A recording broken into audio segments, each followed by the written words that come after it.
Morte beirando a estrada, do livro Arenito, Crônicas Rurais de Lamar e Maia. Afonso ficou consternado com a previsão da cigana, porque tudo o que ele queria, quando esticou a mão para ela, era saber se tinha alguma chance com Alice, a menina mais bonita do 7º B.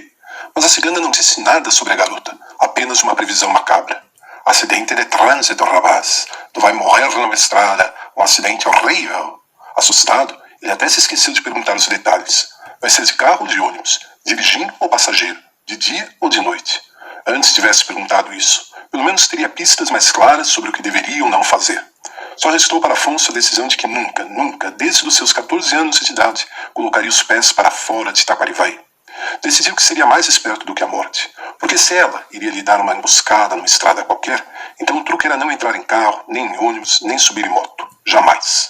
Afonso foi aluno aplicado, passou em primeiro lugar no concurso do Colégio Técnico Agrícola, mas como trabalhar com agricultura, se não poderia viajar até as fazendas? Arrumou um emprego de atendente de papelaria e lá ficou até a aposentadoria.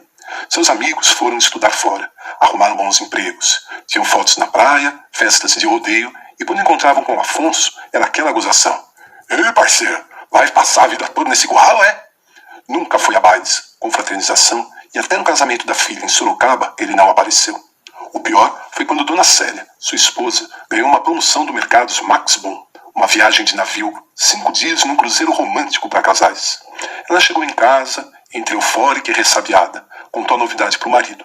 Mas para ir ao cruzeiro, tinha que ir até o porto. Para chegar no porto, tinha que pegar a estrada. Ele já estava com 60 anos e foi categórico. Mas de jeito nenhum, tô sabendo que a morte tá aí de butuca para me pegar? O caso provocou comoção em Taquarivaí. O povo todo deu palpite.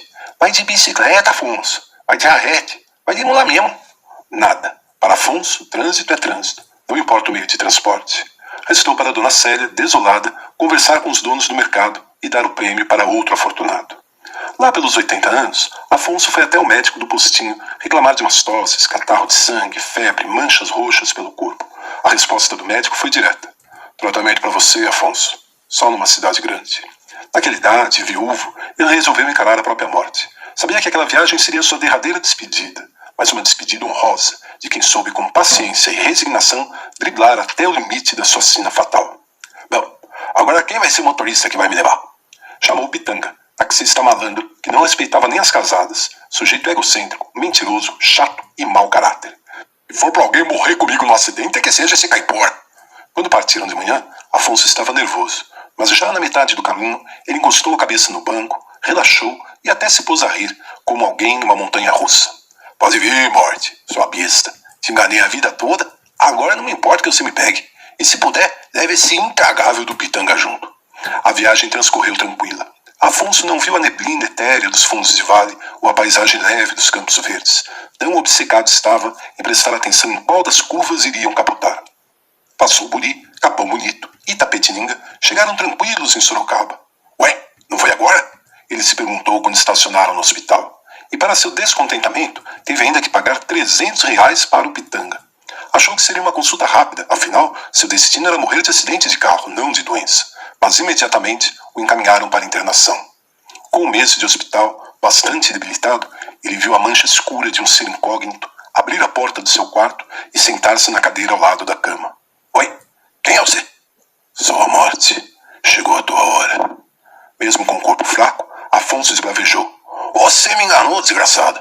Perdi tanta coisa nessa vida pensando que você ia me pegar na estrada e você aparece agora aqui nessa porcaria de hospital.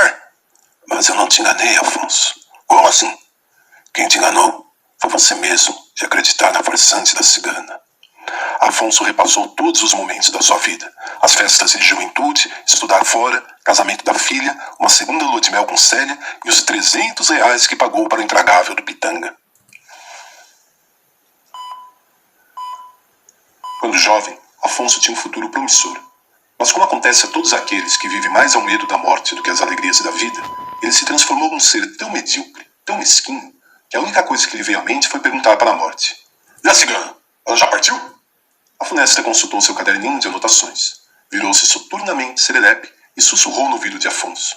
Sim, a cigana teve uma partida horrível e muito dolorosa. Então Afonso começou a gargalhar e tossir numa barulheira confusa, chamando os enfermeiros de plantão, que adentraram ao quarto, mas sem ver a morte, confinada em seu capuz de névoas. Cigana lazarenta, ele disse olhando bem nos olhos da morte. Pelo menos eu tô vingado, né?